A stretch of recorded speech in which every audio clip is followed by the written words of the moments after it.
Muling nabahala ang mga residente ng Barangay San Isidro sa bayan ng Sangay matapos madiskubre ang panibagong bitak sa pangpang ng ilog sa kanilang lugar. Ilang linggo matapos bumigay ang flood control structure na magsisilbing proteksyon sana ng mga residente laban sa pagbaha. 2 linggo matapos bumigay itong flood control dito sa Barangay San Isidro sa bayan ng Sangay.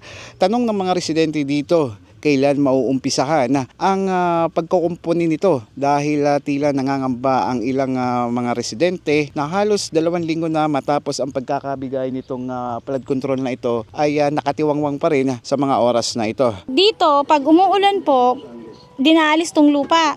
Pag naalis yung lupa, pumapasok na yung tubig dito galing sa ulan. Dismayado ang mga taga-barangay dahil sa mabagal na pagsasaayos sa naturang na flood control. Mahigit 1 linggo na umanong nakatenga ang bako na ito na inaasahan nila na uumpisahan ngunit hanggang ngayon nakatiwangwang pa din. Siguro mga mag-1 linggo na po yan. Akala namin kasi nilagay na yan dyan, magtatrabaho na, wala pa pong trabaho talaga.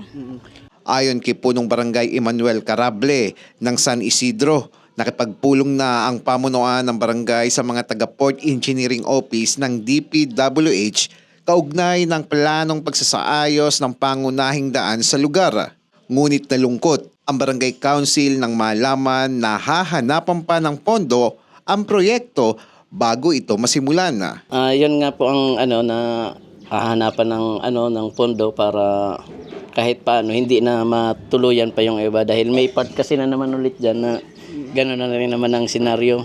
Ito na naman po yung bagong bumitak dito. Ito yung bagong bumitak na naman dito o nag-crack sa portion ng Barangay San Isidro. At kung mapapansin nyo, ayan, halos pag ginalaw mo, matatanggal na itong mga bato na to. Ayan, nagtukla pa na.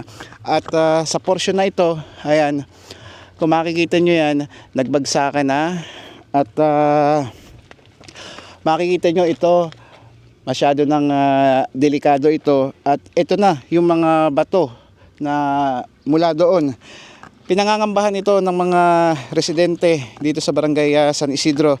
Dahil baka pag nagtuloy-tuloy po ang pag-ulan, ay posibleng bumigay itong flood control na ito na magsisilbisa ng proteksyon sa mga residente dito. Labis ang pangamba ng mga residente lalo nang malaman nilang may mga bagong bitak umanong lumilitaw sa bahagi ng flood control.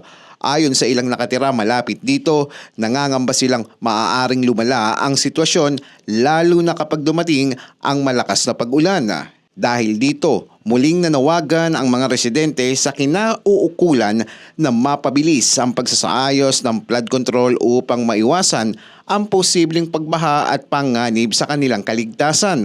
Sana po maayos tulos tanganing dakol kayong estudyante nag-aaragi talaga. Sana maayos tanganing dakol na makaagi naman. Lahat naman po kami dito talagang nangamba, hindi lang sa part namin, pati yung sa mga kahit hindi taga rito, yung kaibang barangay naman. Kasi siyempre yung mga estudyante dyan, mapapalayo sila pagdadaan.